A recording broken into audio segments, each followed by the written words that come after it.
네, 안녕하세요. 김원입니다.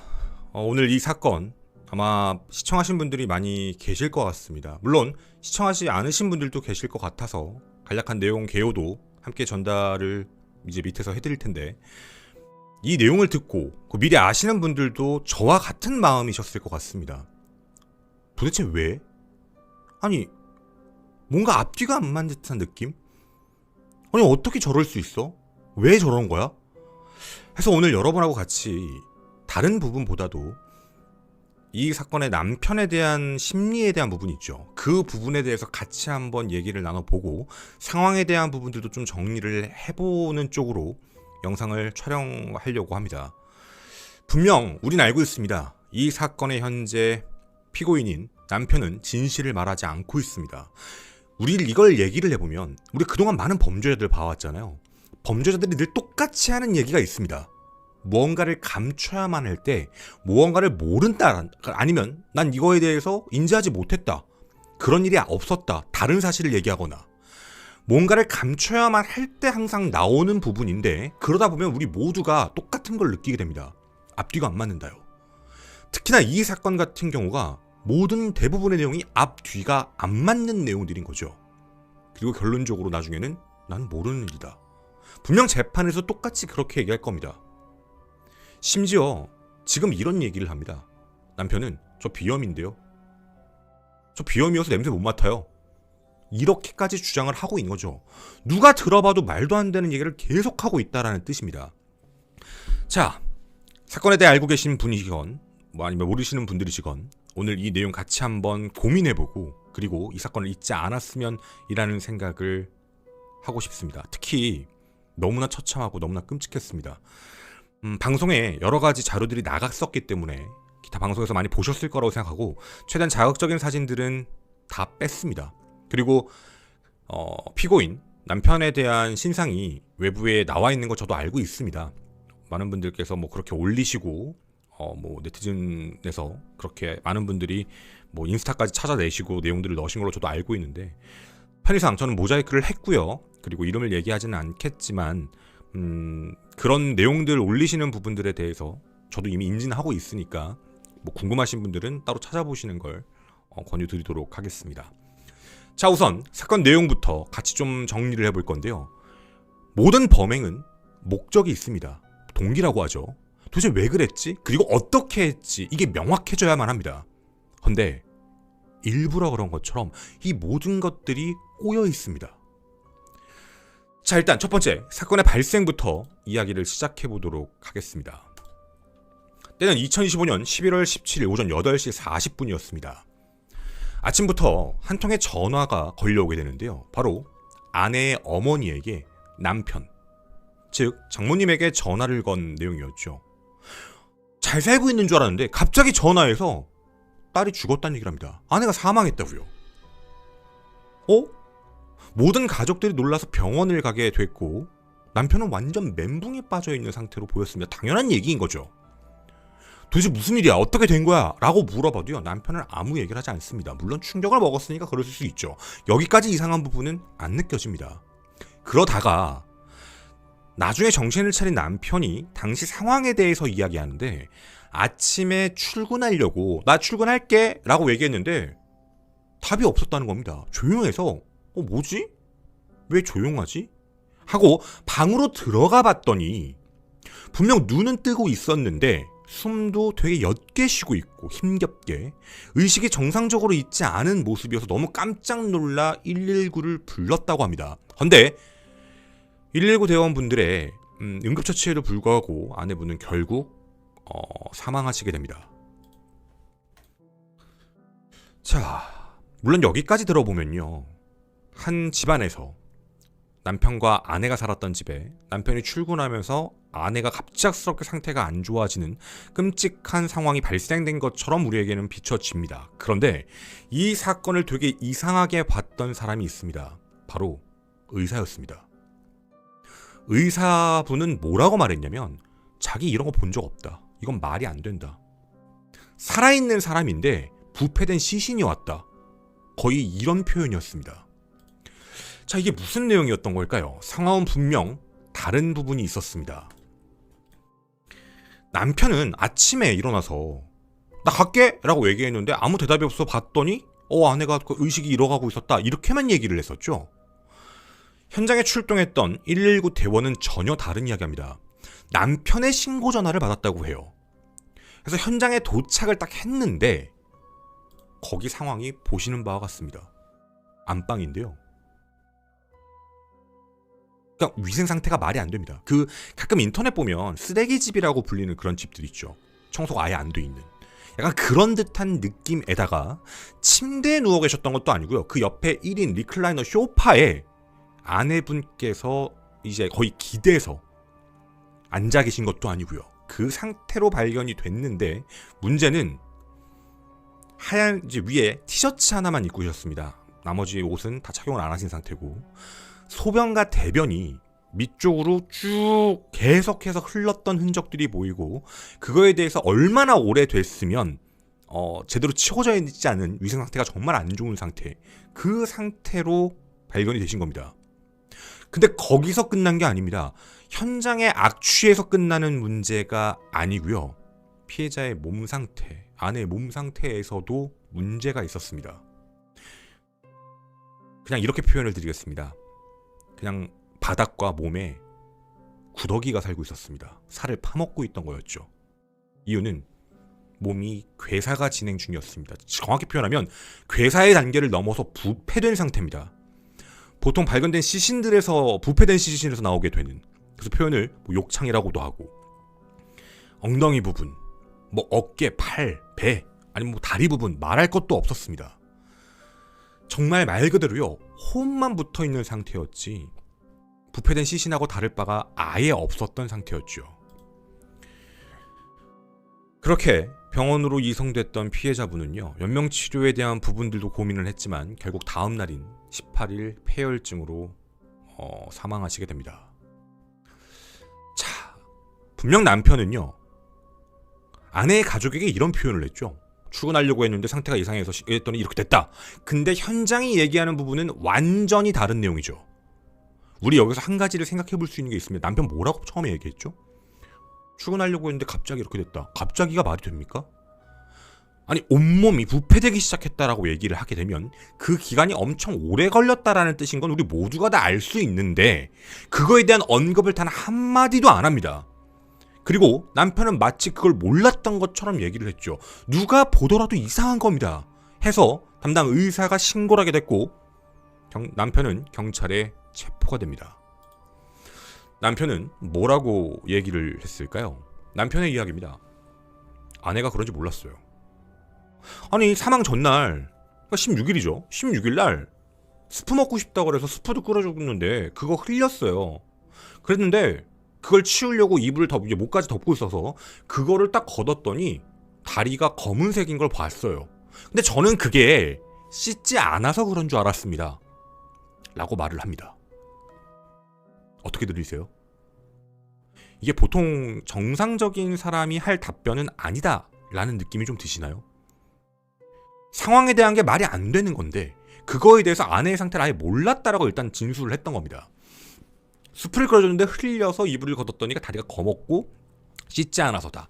자, 근데 우리 모두가 다 말도 안 된다는 거 알고 있습니다. 근데요, 범인들이 어떤 사건에 대해서 자기가 거짓말로 무언가를 얘기할 때 좀 특징이 있습니다. 어떤 특징이 있냐면 일부 자신의 경험치과 관련되어 있는 내용을 좀 섞어서 얘기를 합니다. 물론 100%라는 거 아닙니다. 여기 뭐라 그랬죠? 전날 수프를 먹고 싶다고 했다. 그러니까 아내가 말을 했다는 걸 강조하는 겁니다. 살아있었다고요. 이 진술에서도 아내는 살아있었다. 내가 신고할 때도 살아있었다는 걸 강조합니다.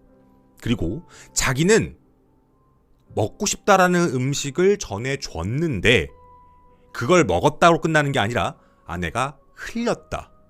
상태를 보시면 아시겠지만 직접 손으로 들어서 먹을 수 있는 상황이 아닙니다. 흘렸으면 누가 흘렸죠? 지가 흘렸겠죠. 아니면 피해자분이 먹을 수 있는 상태가 아니셨을 수도 있고요. 흘린 부분이 있어서 이불을 걷었더니 다리가 검은 걸 봤다. 이렇게 표현합니다. 그럼 여기서 우리 한 가지는 알 수 있죠. 밝았을까요? 어두웠을까요? 안방에 불을 켰을까요? 껐을까요? 끄고 먹이는 사람 없습니다. 당연히 불이 켜져 있었겠죠. 화냈을 겁니다. 불이 화난 상태에서 그 집 주변을 보게 됐을 때 악취는 둘째치고요. 집 주변이 전부 쓰레기장입니다. 그런 상황에 자신의 아내를 그대로 둔 상태로 자기는 몰랐다고 표현을 합니다. 그리고 다리가 검은 걸 봤다라고 표현을 좀 멀리하죠. 얼핏 본 것처럼. 자세히 본 게 아니라 다리가 검었네? 안 씻어서 그렇구나. 구더기에는 안 합니다. 자기가 본 거에 대해 대충 봤다, 흘려봤다라는 표현으로 얘기하면서 뒤에 뭘 갖다 붙이죠. 이 말이 전 많이 소름 끼쳤습니다. 씻지 않아서 그런 줄 알았다. 보통 사람들은 다 알고 있습니다. 상처가 난 부분, 그리고 괴사가 난 부분. 괴사가 돼서 부패가 시작되면 색깔이요, 우리가 생각하는 그 더러움의 색깔이 아닙니다. 아예 다른 색이죠. 누가 보더라도 이상한 상태죠.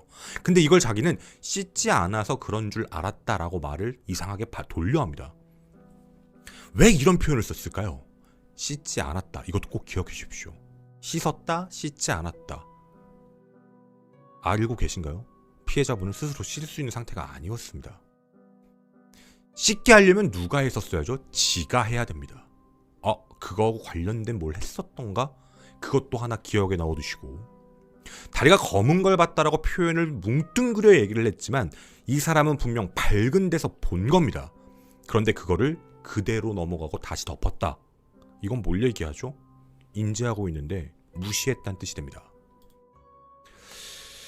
자, 여기까지 보게 되면 처음 들으시는 분들은 둘 사이가 되게 안 좋았던 거 아니야? 뭐 보험금 이런 거 있는 거 아니야? 뭐 여러 가지 추측들이 나올 것 같습니다. 이들 부부는 초등학교 동창으로서 결혼을 하시게 됐고요. 나이는 동갑 37세이십니다. 그리고 결혼은 두 분 10년 차이셨죠. 이분들의 결혼 생활에 대해서 살펴보게 되면요, 엄청 금슬 좋은 부부였습니다. 남편은 아내를 챙기고요, 아내는 남편을 챙겼습니다. 주변 모든 사람들이 알고 있는 내용입니다. 이상하죠? 뭔가 앞뒤가 안 맞는 느낌이 계속 들죠. 그거 거짓 아니야? 꾸며낸 거 아니야? 아닙니다. 아내의 다이어리에서도, 그리고 이들의 카카오톡 내역에서도 전부 확인됩니다. 굉장히 사이가 좋은 부부였습니다. 예를 들면 아내가, 남편이 근무하는 데가 군부대였거든요. 부사관으로 근무를 하고 있었는데 도시락도 싸주고 남편이 근무를 나가면서요, 아내의 병원 근무, 그 근무를 가기 전에 도시락도 싸주고 서로 챙겨주고 도와주고, 이런 식의 모습들이 계속해서 보입니다. 오늘은 뭐 할까? 주말엔 뭐 할까? 뭐 먹을까? 같이 놀러 다니고요. 이들 부부에게는요, 아이는 없었지만 두 마리의 강아지를 함께 키우면서요, 그렇게 행복하게 살았던 정황들밖에 보이지 않습니다.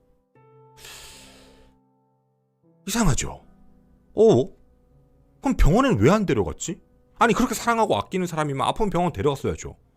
근데 병원에 데려가지도 않고 계속 집에 그렇게 방치해놓고 있던 것. 그리고 또 하나, 아내는 그렇게 갑자기 아파진 게 아닐 거란 말이죠. 아니, 그 오랜 시간 동안 나 좀 병원에 보내줘, 나 좀 살려줘, 이런 요청을 왜 안 했지? 아니면 했는데 무시한 건가? 여러 가지로 말이 안 되는 부분들이 계속했던 겁니다. 심지어요, 이런 내용도 있었습니다. 2025년 5월 1일에 남편이 보낸 카톡이 있는데요, 기침 소리가 되게 안 좋더라, 아침에 같이 좀 병원 좀 가보자, 이런 말까지 하는 게 남편이었습니다. 2025년 5월이요. 심지어 아내는 아파서 말씀드린 대로 병원에서 근무했다고 말씀드렸죠. 웬만한 의료적 지식도 어느 정도 갖고 계신 분입니다. 그런데 이런 일들이 발생이 된 거죠. 자, 이렇게 앞뒤가 뭔가 안 맞는 듯한 느낌이 드는 것.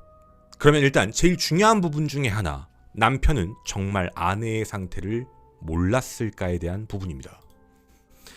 우린 심중으로 분명히 알고 있습니다. 저걸 모르는 게 말이 돼? 당연히 알고 있었지. 언제부터였을까요? 실제로 아내의 시신을 검안했던 전문가분들의 의견에 따르면 이 정도 괴사가 진행이 됐다면 3개월 이상이다 라고 말을 합니다. 그리고 남편이 구급대에 신고하고 구급대원이 출동했을 때 서로 얘기한 부분을 기록해 놓는 게 있는데요, 거기서 구급대원분이 언제부터 이랬냐 라는 질문에 남편이 이렇게 답을 합니다. 3개월 전부터 그랬어요. 양쪽 다리가 이랬습니다. 그리고 구더기가 나오기 시작했어요 라고 말을 했습니다. 자, 그러면 3개월 전부터 인지를 했다라는 뜻이 됩니다. 그럼 끝났죠. 헌데 지금 남편 김 씨는요, 난 그런 얘기 한 적 없어요.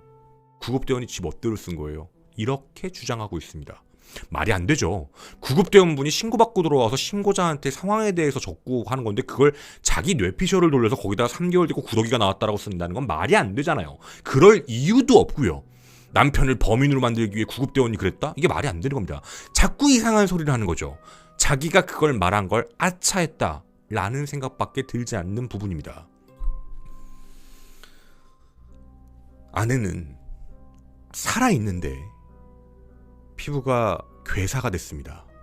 그걸 그대로 느끼고 있던 거죠. 그리고 구더기가 살을 파먹는 고통까지 느끼면서 돌아가셨습니다. 누구도 상상할 수 없는 고통일 겁니다. 두려움일 거고요. 말도 안 되는 내용입니다. 그것도 2025년에 이 대한민국 땅 안에서요. 이런 일이 발생됐다는 것만으로 말이죠. 남편은 왜 모른다라고만 이야기를 했을까요? 남편이 군부대에 있었다라고 말씀을 드렸죠. 혹시 군부대 일정 때문에 집에 잘 못 들어와서 아내가 그렇게 방치한 거 아닐까라는 추측은 해볼 수 있습니다. 그런데 이것도 깨졌습니다. 남편은요, 이미 사건 발생 훨씬 몇 달 전에 말 그대로 사표를 냅니다. 자기가 오랫동안 있던 군부대를 떠나서 이제 사회로 돌아가겠다라고 했던 거죠. 그래서 당시에 있었던 보직이 변경이 됐던 부분이 확인이 하나가 됐는데요. 사회에 나갔을 때 적응하기 위해서 있는 제도가 하나 존재합니다. 그러니까 5년 이상 복무군인한테 있는 직업보도반이라는 쪽으로 변경이 되게 되는데, 직업보도반이 되게 되면 퇴직 준비를 하고 있는 거죠. 해서 더 이상 군부대에 출근하지 않아도 됩니다. 따라서 남편 김 씨는요, 집에 있는 시간은 충분히 많았습니다. 아내의 상태에 대해서 확인할 수 있는 시간도 분명히 많았고요. 그런데 그 부분에 대해서 어떤 것도 하지 않았던 겁니다. 그뿐만이 아닙니다. 저희가 아까 한 가지는 배제해놨죠. 시각적인 것만 놓고 얘기를 했던 건데, 우리는 후각적인 것도 당연히 예상할 수밖에 없습니다. 악취가 어마어마했을 겁니다. 이건 보통 우리가 상상할 수 있는 수준에 대한 부분이 아니거든요. 집안 온통 냄새가 어마어마하게 퍼졌을 거다라는 건 누구나 상상해 볼 수 있는 그런 상황입니다. 바깥에서도 그 악취가 풍길 가능성도 분명히 있는 상황이고요. 헌데 이에 대해서 남편은 처음 초기 진술에 냄새 못 맡았는데요. 그 이유를 이렇게 표현합니다. 아내가 자기 머리 아플 정도로 섬유 탈취제랑 그 캔들 있죠, 막대에 꼽고 향 피우는 그 향기 나는 거, 그걸 엄청나게 썼어요. 제 머리가 아플 정도로요. 그래서 그런 냄새 못 맡았어요. 이게 남편 김 씨의 진술입니다. 이상하죠? 남편 김 씨의 진술로는 어떤 얘기죠? 내가 냄새를 못 맡은 건 아내 때문이다. 이것도 아내 때문입니다. 왜요? 아내가 냄새 나는 걸 너무 많이 뿌려놔서. 그럼 아내가 뭘 했다는 얘기죠? 아내가 악취가 난다는 걸 인지해서 그걸 뿌렸다는 얘기가 됩니다. 근데 아까 아내 상태 보셨죠? 그런 걸 뿌리고 거동할 수 있는 상태가 아닙니다. 그럼 나중에는 냄새가 났을 텐데요. 100번 1000번 이 말을 받아들인다고 치더라도요, 사망하기 얼마 전부터 못했을 겁니다. 그럼 냄새는 안 가려질 겁니다. 근데도 이렇게 표현하죠. 그리고 아까 말씀드렸죠. 지금은 이걸로 안 되니까 뭐라고 하죠? 저 비염이에요. 진짜 심한 비염이어서 냄새를 못 맡았습니다. 라고 합니다. 자, 여기까지만 좀 다시 얘기해보면 남편 김 씨의 주장으론 그렇습니다. 난 냄새를 못 맡는 사람이에요. 냄새가 안 나요. 비염 때문에 냄새를 못 맡을 정도면요, 음식도 제대로 못 먹을 겁니다. 향이 안 나서요. 근데 남편 김 씨, 아내 사망 전까지도 맛있는 거 많이 처먹으러 다녔던데 그건 맛이 나든가요? 다 먹으면 막 고기도 다 고무 씹는 맛, 그런 느낌일 텐데 그건 어떻게 먹었는지 모르겠어요. 술이요? 술도 아무 향도 안 날 텐데, 어떤 음식이든 그런 냄새들이 안 날 텐데, 체격 보면 많이 드신 것 같은데 참 신기하네요, 이것도. 그리고 또 하나, 비염이 엄청 심하다고요. 비염이 엄청 심해서 냄새를 못 받는다고요.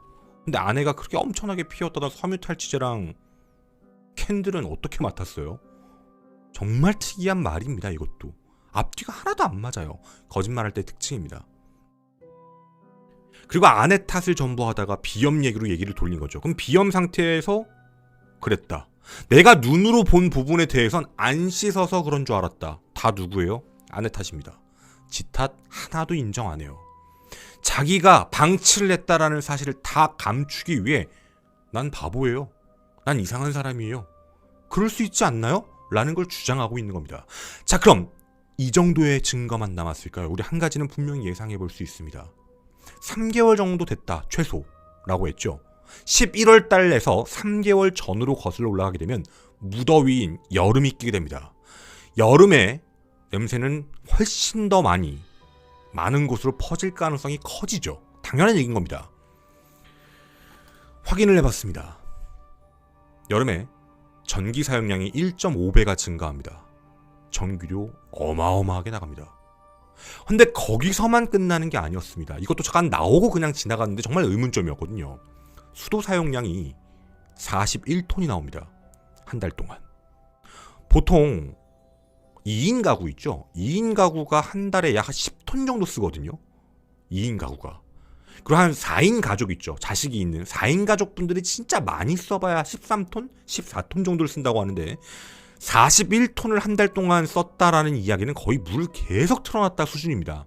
뭐 24시간 틀어놨다는 얘기는 아니지만 정말 많이 물을 썼다라는 건 다 예상해 볼 수 있죠. 그리고 여기서 한 가지 포인트가 있습니다. 전기, 수도, 요금 전부 납부했습니다. 그는 뭔가를 감추고 싶어 했습니다. 그리고 그거에 대해 문제가 생기면 안 됐습니다. 안 내면 어떻게 되죠? 단전 단수됩니다. 3개월 이상 밀리면 안 되잖아요. 혹은 금액이 얼마 정도 이상 넘어가면 단전 단수가 되죠.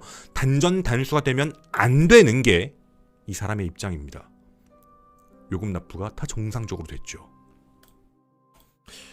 이것도 참 이상합니다. 왜 그랬을까? 그 집안에서 그렇게 관리를 했다면, 아니 집안 환경 보면 진짜 너무 다 쓰레기집 같은데 그 정도 물을 쓰고 전기를 썼으면 깨끗해야 되는 거 아닌가? 라는 생각이 계속해서 듭니다. 자, 그럼 김씨는 혹시 아내가 그런 상태에 가까워 위중해지기 시작했을 때 아내를 살리기 위한 어떤 행동들을 했을까요? 아무것도 확인 안 됩니다.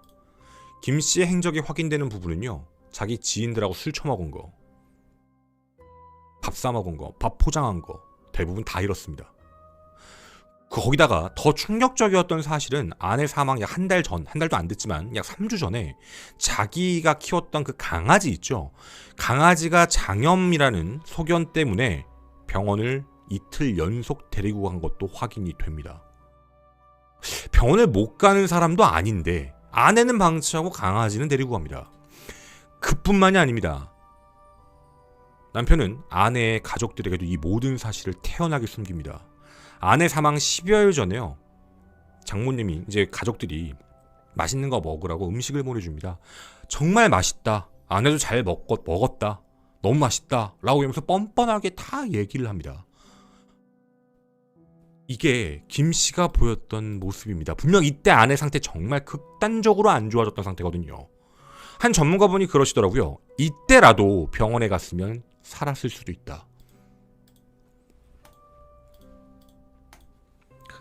자, 우리가 이 사건에 정말 뭔가 이상하다라고 많이 느끼는 건, 둘 사이가 안 좋았구나. 왜 둘 막 엄청 애틋하고 그랬다며.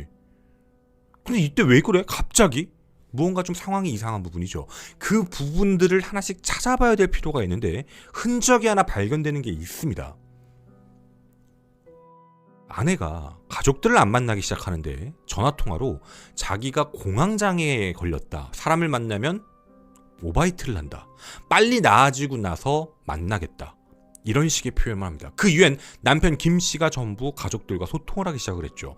당연히 믿을 수밖에 없습니다. 낌새를 알아차릴 수 있는 상황이 아니었거든요. 그냥 원래 10년간 늘 잘 지냈던 사람들이니까 남편이 잘 해주겠지, 이렇게만 생각하고 있던 겁니다. 그런데 남편이 구급대원에게 진술했던 것 중에 좀 특이한 부분이 하나 더 있습니다. 아내 신고를 할 때 아내가 우울증이 있다라는 말을 했거든요. 공황장애가 아니라. 해서 그 구급대원분이 그 우울증이 있다고 아까 신고하셨는데 그 우울증 병원 기록 좀 알려달라, 확인해야 되니까. 그랬더니 남편이 거기서 이런 말합니다. 기록 없는데요? 진단받은 병원 없어요. 그러니까 병원에 진단받은 게 없는데 우울증이라고 남편은 얘기를 한 거죠. 구급대원분께. 약도 받은 적이 없습니다. 뭔 소리죠? 지가 우울증이라고 생각해서 우울증이다라고 말을 했다는 게 김 씨 주장입니다. 김 씨에게 아내는 우울증입니다. 자기가 생각하기에요. 이상하죠. 그렇게 사랑하고 아꼈다라고 얘기하는데 아내가 자기 생각에 우울증이다라고 했으면 병원 치료를 시켰어야죠. 근데 그 병원 치료를 안 시킵니다. 이거에 대해 김 씨는 뭐라고 하는지 아십니까? 병원 왜 안 데려갔어요? 나 아내가 그랬답니다. 나 병 있는 거 가족들한테 알리거나 친구들한테 알리면 나 죽을 거야. 그래서 못 데려갔대요. 아내가 자기 엄마한테 얘기했거든요. 공황장애여서 좀 가기가 힘들 것 같다.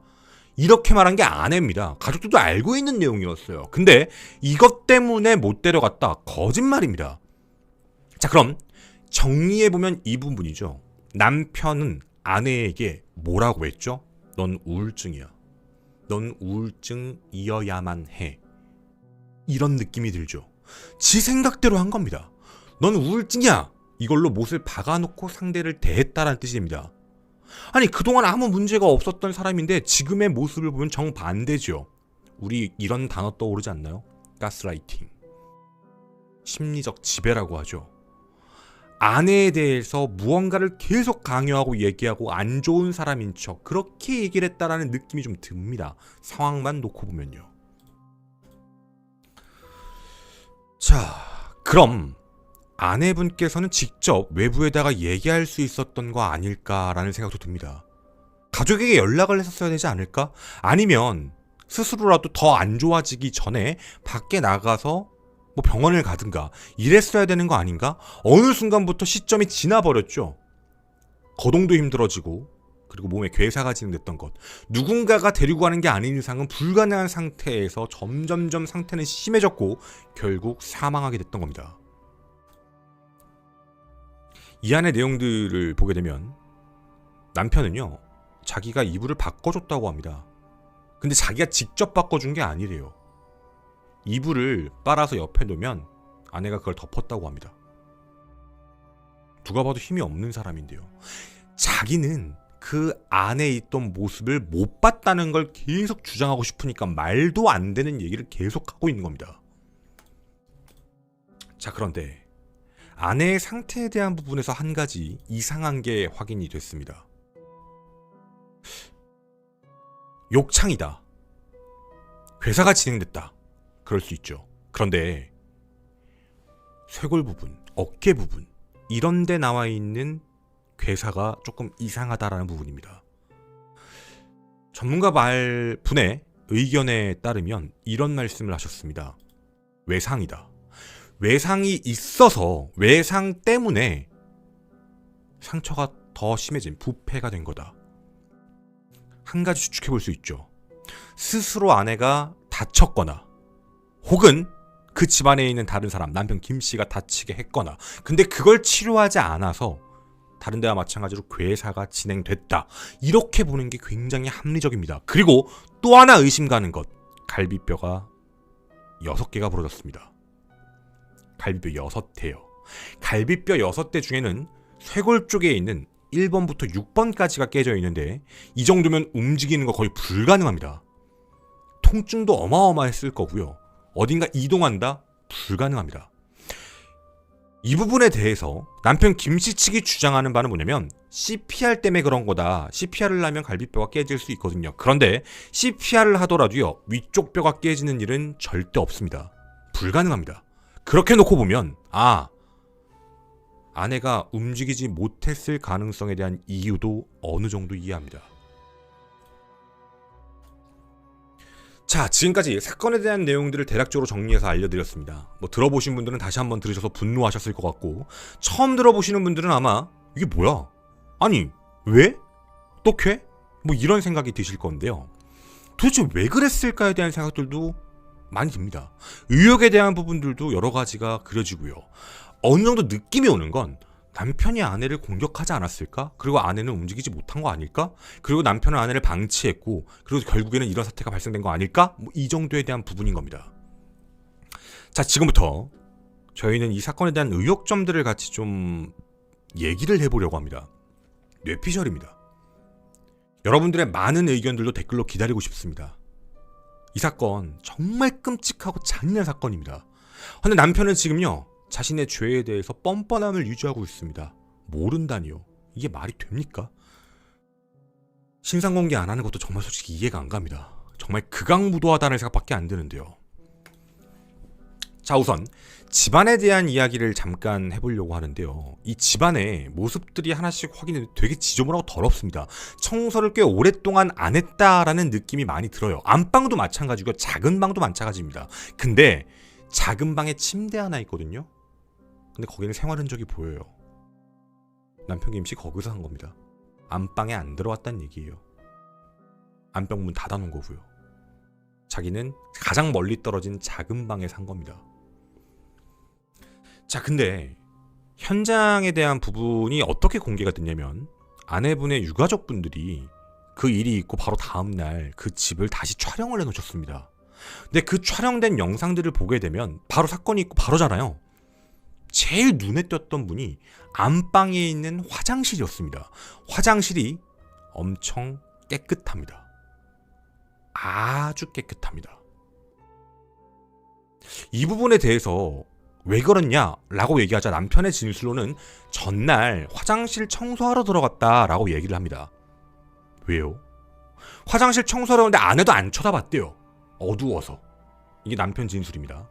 화장실에 뭐 거지 같은 것도 더럽고 많고 해가지고 그거를 치웠다. 거기만요. 다른 데는 청소 하나도 안 했는데 거기만 청소를 했다라고만 말을 합니다.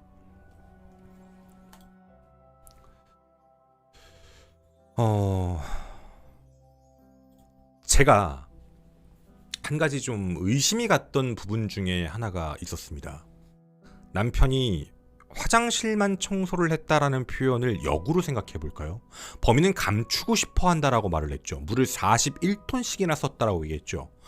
화장실이 깨끗했어야만 하는 이유는 범인의 입장이면 역으로 뭐가 될까요? 증거인멸이죠. 증거가 인멸된다라는 가정이면 가능합니다. 자, 근데 제가 제일 신경 쓰였던 부분 하나 말씀을 좀 드려볼게요.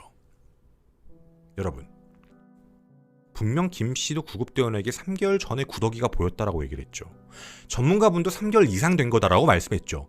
현장에 출동했던 구급대원 분들도 현장에 뭐가 많았다 그랬죠? 구더기가 엄청 많다 그랬죠. 영상을 봤는데 그게 없어요. 3개월이요. 이게 좀 잔인한 얘기인데 제가 예전에 샀던 그 법의학에 곤충학이라는 부분이 있습니다. 시신이 어떤 현장에 있을 때 부패되기 시작을 하게 되면 어느 순서대로 유충이 생기고 어떤 벌레가 나와서 그런 벌레를 통해 어떤 환경이었다를 유추하는 곤충학 그 연구하는 부분들이 있거든요. 구더기가 있었다고요. 벌레 엄청 많아야 됩니다. 아니 하다못해 여름에 바나나만 그냥 실온에 그냥 올려놔도요. 하루 이틀 지나면 날파리 생깁니다. 다 알고 계시죠? 경험칙상.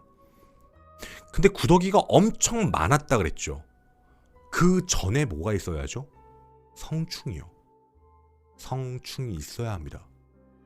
그게 3개월간 지속됐다고 얘기하면 분명 그 안은요. 파리 지옥이던가 벌레 지옥이어야 돼요. 혹은 그 벌레의 사체들이 바닥에 엄청 떨어져 있어야 돼요. 죽었다면. 뭘 뿌려서. 그게 많이 안 보여요. 거의 없어요. 이 이야기는 역으로 얘기하면 아내분이 처음 발견됐던 그 소파 자리 있죠. 1인 리클라이너 소파 자리에 구더기가 엄청 많다고 얘기했는데 몸에도 붙어있고 그 이야기는 마치 느낌상 그 자리에 있던 상태가 그리 오래된 것 같지가 않다라는 느낌입니다. 그 리클라이너 소파에 있었던 게 계속 3개월간 거기에만 있었다가 아니라 다른 데 있었고 다른 데 있다가 사건이 이렇게 되기 얼마 전에 그 리클라이너 자리로 옮기신 거 아닌가? 라는 생각이 들어요. 추측입니다. 그럼 만약에 시신이 만약에 아내분이 원래 있었던 장소, 외부의 냄새가 최대한 안 나가는 장소, 거기가 어디였을까요? 물을 계속 썼던 장소. 우리 비슷한 생각 할 겁니다. 빠르게 물로 할 수 있는 것. 화장실이요. 그리고 나중에 화장실을 치웠다라고 얘기한 거 마치 모든 결과를 알고 있는 듯한 상황이죠. 아내는 사망한다. 곧. 그리고 그 안에 모든 흔적들, 증거들이 남아있겠죠. 그걸 치운 거 아닐까? 라는 생각입니다. 그동안 해왔던 것들. 그렇게 되면 이 구조는 어느 정도 말이 되는 것 같은데, 즉 이 이야기는 아내분이 거동을 못하는 상태부터 계속 리클라이너 소파에만 있었다가 아니라 다른 장소에 있다가 그쪽으로 옮긴 것 같다라는 추측입니다. 물론 추측이니까 정확한 거 절대로 아닙니다. 자, 그리고 이런 부분들이 하나 있었습니다. 뭐 여러분들도 함께 보셨겠지만 앞서 시기에 대한 부분들도 조금 체크를 해봤는데요. 아내분은 인스타 활동이 2023년 5월이 마지막이었습니다.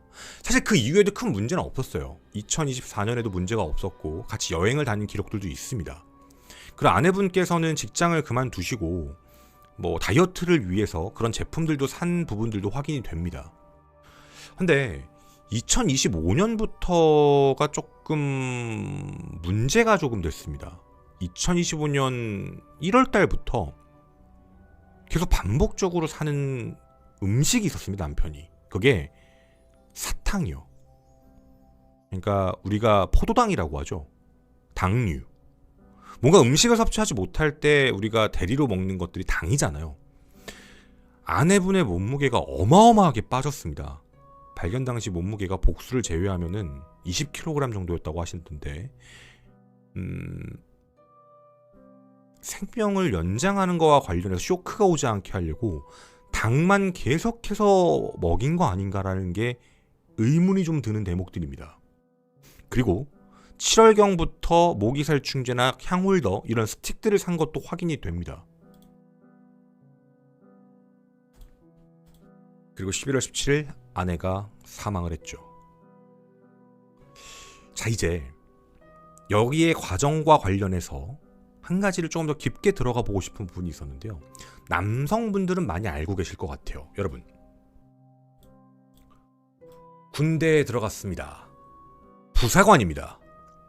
부사관은 사실 뭐 여러 가지 이유가 있겠지만 아까도 앞에서 말씀을 드렸지만 나온다라고 말씀을 드렸죠. 그만둔다. 부사관 그만두면 언제 그만두는 게 좋나요? 여러분께 한번 질문을 드려볼게요. 많이 알고 계신 분들도 계실 것 같아서. 당신이 부사관으로 약 16년을 근무했어요. 나오시겠습니까? 아니면 주변에 어떤 친구가 부사관으로 16년을 근무했는데 나 이번에 나오려고 하면 뭐라고 하실 거예요? 다 비슷할 겁니다. 야, 4년만 버텨.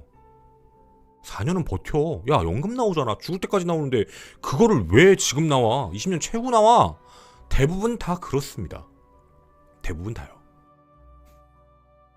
근데 남편 아까 군대 나온다 그랬죠. 이거 16년 차입니다. 4년만 더 있었으면 연금 나오거든요. 그래서 이런 생각을 합니다. 그 전에도 인스타 기록을 보면 남편의 진급을 아내가 엄청나게 원하고 축하해줬어요. 진급을 하고 원했다라는 얘기는 군대에 꽤 오래 있을 거란 얘기인데, 뭐 군대에서 한 10년 있다 나온 것도 아니고 5년만 근무하고 나온 것도 아니고 16년까지 있었는데 왜 갑자기 거기서 나와버리지? 아, 뭔가 좋은 사업? 좋은 제안을 받았나? 아니면 뭔가 삘이 딱 꽂혔나? 아니면 뭐 새로운 일을 할 수 있는, 돈이 뭐 연금은 아니더라도 퇴직금은 있을 거니까 퇴직금으로 뭔가 할 수 있는 뭐가 생겼나? 뭐 그 정도를 생각해 볼 수 있죠. 남편이 나와가지고 한 일은요, 배달기사입니다. 그것도 아내 사망 한 달 전에 구했던 직업이에요. 배달기사 일을 시작했거든요. 전 배달기사 일을 비하하는 게 아니라, 아니 왜 굳이 나와? 아니 16년이 있었고 만약에 나온다고 얘기하면 뭔가 엄청난 계획이 있어서 그만둔 것 같은데, 이거를 4년도 안 버티고 나온 거면 알겠지만 갑자기 16년 만에 나와버린다? 그리고 갑자기 뭐 전문 직종과 관련 일을 하려고 하는 것도 아니고 마치 뭔가 대책도 안 되고 준비가 안 된 상태로 급하게 나왔다라는 느낌이 저는 계속 들더라고요. 저만의 생각일 수도 있죠. 마치요, 빨리 나와야 됐던 이유 중에 하나가 아내 감시인가? 이런 느낌이요. 그리고 이 일이 퇴직금 같은 걸 받기 전 군에 있을 때 터지게 되면 자기한테는 어마어마한 피해가 오죠. 박탈됩니다. 연금이고 퇴직금이고 다 날라가거든요. 퇴직금을 빨리 받아야 될 만한 이유가 있었던 게 아닌 이상 이건 아예 이해가 안 갑니다. 아내는 점차 의식이 희미해지고 상태가 안 좋아졌습니다. 우리 상식적으로 얘기해보자고요. 김씨 그거 몰랐을까요? 알았을 겁니다. 분명히 알았을 겁니다. 근데 남편의 입장에서 아내가 집안에서 사망을 하게 된다.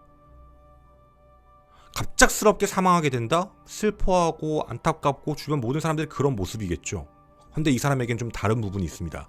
화살이 자기에게 돌아온다라는 걸 알고 있죠. 아내를 방치한 걸 자기는 감추고 싶어 하지만 그게 어쨌든 현실이니까. 그럼 방치를 했다라는 건 그 이유가 있을 거고 그 방치를 어느 정도 했을까에 대한 부분에서 저희가 지금 방금 얘기한 군 퇴직금과 연금 관련 얘기를 잠깐 했잖아요. 뇌피셜입니다. 얘 근데 왜 119에 신고했지? 이게 도무지 이해가 안 갔어요. 아니 왜 신고했지? 이상한데? 아내가 사망하기 약 12일 전인 11월 5일경에 아내랑 어머니랑 전화통화를 했다고 해요. 근데 아내가 거의 힘없이 이런 말만 하고 끊었다고 합니다. 이상하죠? 여기서 이거 뇌피셜입니다. 범인의 심리로 한번 가보자고요. 남편의 심리요. 남편 입장에서 아내 방치했습니다. 그리고 다 숨겼습니다. 가족에게도 친구들에게도 지인에게도 다 숨겼습니다. 남편은 상식적으로 한 가지는 알고 있었을 거예요. 왜냐면 아내의 괴사가 심각하게 진행되고 있고 아내의 몸무게가 살이 급격하게 빠지고 있는 걸 눈으로 봤거든요. 악취가 나고요. 구더기가 들끓어요. 그걸 모를 리가 없죠. 아내는 곧 뭐하죠? 사망합니다. 이걸 모르는 게 말이 안 돼요. 그런데 남편이 여기서 신고를 했던 단 한 가지 이유가 혹시 이 부분이 아닐까. 만약 아내가 사망한 상태로 119에 신고하면 어떻게 되죠? 조사가 빡세집니다. 조사가 많이 빡세지죠. 근데 아내의 목숨이 붙어 있는 상태에서 신고하면 뭐하죠? 적어도 집에서 살인은 아니에요. 난 죽인 건 아니에요. 살인죄에 대한 부분은 면할 수 있거든요. 이 차이는 분명히 있죠. 이 사람이 이 안에서 사망하면 안 돼. 사망하면 큰일 나. 이러면 살인죄가 될 수도 있어. 그럼 모은 방법밖에 없죠? 신고요. 언제 신고했죠? 가장 마지막이요. 가장 끝이요. 아는 아무 말도 못합니다. 그리고 결국 목숨을 잃었죠. 이상하죠? 저는 이런 부분들을 생각할 때 이게 정말 우발적이었을까? 저는 도리어요. 너무나도 계획적이다라는 느낌밖에 안 들어요. 되게 많이 생각을 했고 되게 많이 준비한 것 같다라는 느낌이 너무 많이 듭니다. 그냥 이 사람이 왜 이러지? 이러면 안 되는데 어떡하지? 방관하다가 사태가 너무 급박해지고 너무 이렇게 돼버리니까 어떡하지 하고 신고했다는 느낌이 전혀 안 들어요. 그런 느낌하고는 완전히 다르죠. 그리고 만약 그런 부분이면 진짜 아내를 사랑했던 사람이라면 남편이면 뭐가 정상일까요, 여러분? 우린 다 알고 있어요. 우리 앞서서 금술 좋은 부부라고 얘기했죠. 그건 뭐 진실이었으니까. 진짜 아내를 사랑하는 남편, 아내가 그런 상태가 돼서 하면 남편은 대부분 뭐라고 얘기할까요? 제가 죄인입니다. 제가 나쁜 놈입니다. 저 때문에 그런 겁니다. 진짜 저는 정말 나쁜 사람입니다. 대부분 이렇게 가지 않을까요? 무조건 몰랐다라고 갈 상태가 말이 안 되죠. 자, 그럼 공황장애와 우울증에 대한 부분을 조금 얘기를 해보고 싶습니다. 이들 사이에는요, 문제가 생겼습니다. 분명 금술 좋은 부부였습니다. 그런데 2025년 넘어가면서 이상한 일들이 발생됩니다. 그리고 그건 아내의 다이어리에도 적혀 있습니다. 일부 한번 보도록 하겠습니다.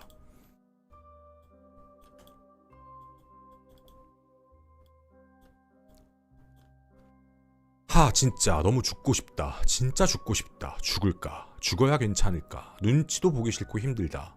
그냥 혼자 있고 싶다. 제발. 아내가 쓴 다이어리 글 일부입니다. 우리 여기서 뭘 하나 알 수 있을까요? 아내는 지금 정신적으로 많이 힘들어 보이는 상태가 맞습니다.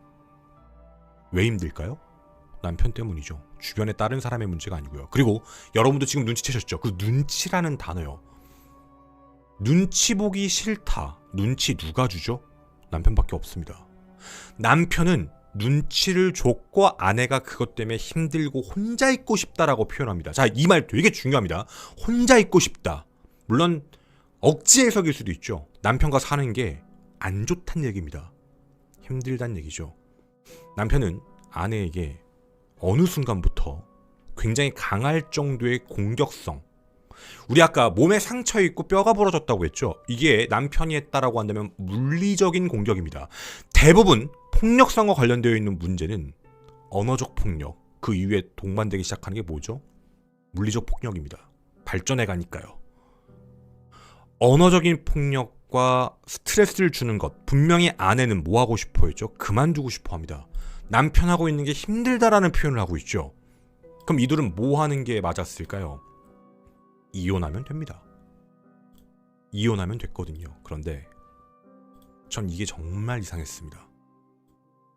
아내가 남편에게 쓴 편지입니다. 이 앞에 뭐라고 적혀 있냐면, 나 때문에 많이 힘들지? 나랑 헤어지려고 했던 거, 난 당신 없으면 안 돼. 그러니까 내가 정말 미안해. 내가 너무 잘못했어. 아내가 막 빕니다. 글로요. 남편이 그 내용만 보면 남편이 이혼하자 뭐 이런 얘기들이 들어왔던 것 같아요. 근데 아내분이 아니야, 그러지 마, 미안해, 이런 말들이 계속 있습니다. 나 때문에 많이 힘들지? 다 아내가 자기 탓을 하죠. 여러분, 이거 이상하지 않으세요? 아내가 썼던 내용과 아내는 분명 남편하고 떨어지고 싶어 했던 것 같은데 어느 순간 남편에게 안 그래요. 남편에게 엄청나게 그렇게 표현을 하고 있죠. 근데 이 편지 끝에 뭐 적혀 있는지 아십니까? 이렇게 써 있습니다. 내일 나 좀 병원에 데려가줘. 감기약이랑 입술약 좀 타고 싶어서 부탁 좀 해도 될까? 저는 이 말이 정말 이상했습니다. 남편에게 쓰는 글을 썼다라는 얘기인데, 평상시 같으면 어떻게 하죠? 카카오톡으로 했을 것 같는데 카톡으로 안 했어요. 아, 핸드폰이 없었구나. 핸드폰이 없었다는 건 밖에 혼자 못 나가는 상태구나. 그리고 남편에게 뭔가 엄청나게 억압받고 있다라는 느낌 또한 들지요. 편지를 썼다고 얘기하니까. 그러면 남편이 핸드폰을 가지고 있었다, 말을 못하게 했다, 무언가를 감추고 싶었다라는 뜻도 어느 정도는 이해가 됩니다. 상황이요. 그럼 뭐가 되죠? 아내가 진짜 하고 싶었던 말은 이 말이 아니었을까요? 저는 그 편지를 보면서 정말 미안해, 내가 다 잘못했어, 나 때문에 힘들지, 비위 맞추는 느낌이었어요. 비위를 잘 맞추고 잘 어르고 달래서 어떻게든 밖에 나가려고. 나 병원 좀 데려가줘. 병원에 데려가서 뭐 하죠? 맞았어요. 다쳤어요. 저 여기가 너무 아파요. 그러면 상황이 바뀌잖아요. 하지만 남편은 안 데리고 왔습니다. 밖으로요. 아무도 못 만나게 했습니다. 그렇게 아내는 서서히 죽음과 가까워지기 시작했다라는 거죠.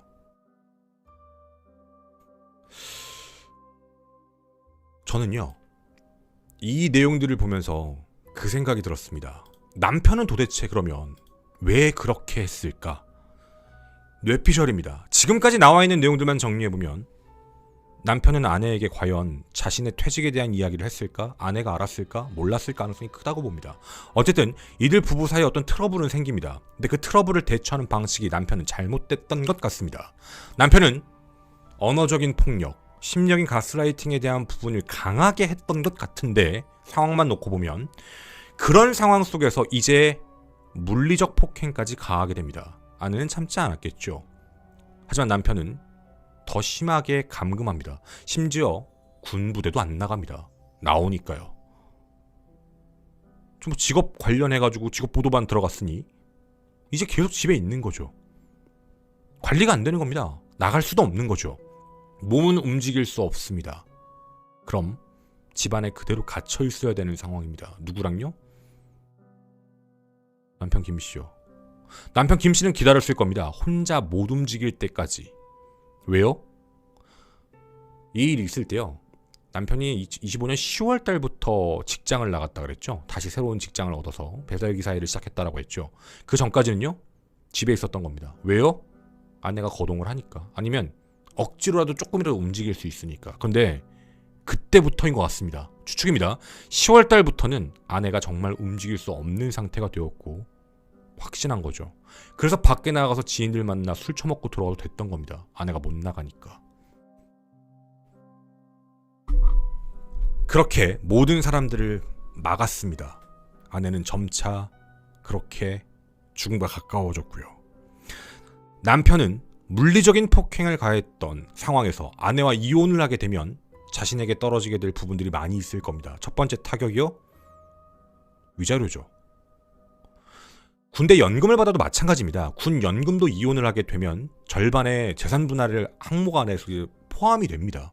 퇴직금 또한 마찬가지거든요. 만약 자신과 이혼을 하게 된다면 자신에게 오는 경제적 피해에 대한 부분은 남편이 그대로 감수해야 됩니다. 더더군다나 유책 배우자죠. 왜요? 폭력이요.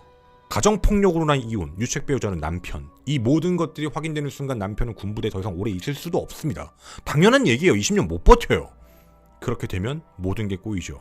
그 아내의 상처를 감춰야만 했습니다. 갈비뼈가 부러지고 몸에 상처가 난 것들 감춰야죠.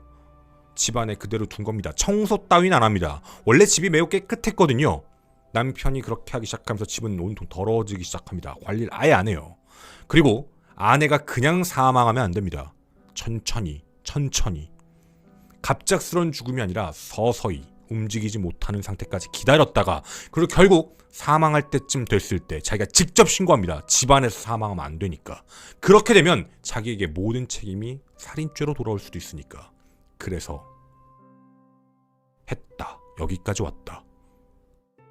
추측입니다. 제 뇌피셜이 맞다는 게 아니고요. 남편이 주장했던 내용보다는 그나마 더 현실적이고 증거들이 맞아 떨어진다라는 느낌이어서 말씀드린 겁니다. 여러분의 많은 고견도 댓글로 기다릴 텐데요.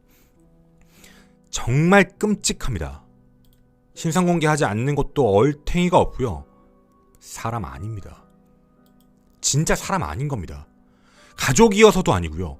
생판 모르는 사람이 그렇게 다쳐서 어딘가에 쓰러져 있어도 신고하는 게 맞는 세상입니다.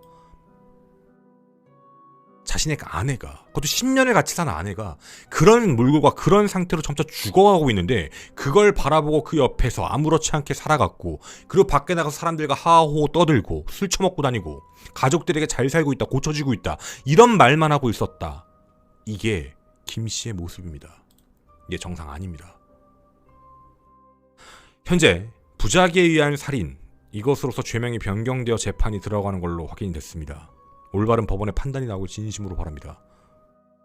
이런 새끼는 사회에 나오면 안 됩니다. 정상이 아니거든요. 여러분의 많은 의견 댓글로 기다리겠습니다. 저는 김원이었습니다. 감사합니다.